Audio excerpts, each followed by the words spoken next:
Welcome to Guide Guru. We hope this video helps. You start by powering on the Google TV and ensuring the remote has batteries. Plug the power adapter into the device, then into the wall. Once the LED lights, switch your TV to the correct HDMI input. You should also have your Wi-Fi SSID and password ready and a smartphone nearby to speed up pairing. Make sure the TV and router are in the same room to improve signal. This reduces setup delays and avoids reboots later. Once connected to Wi-Fi, follow on-screen prompts to sign into your Google account. You'll want to enable sync so apps and preferences transfer. Use your phone to speed entry or enter the code shown on screen. Either method works. After signing in, pair the remote via Bluetooth by following the pairing prompt.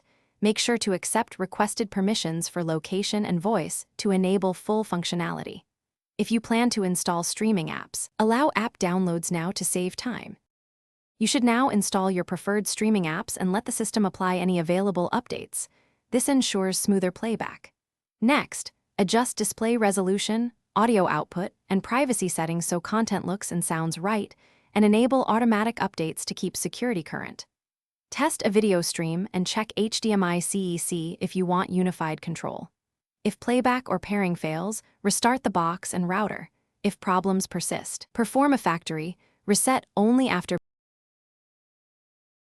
Thanks for watching. Consider subscribing if we helped you today.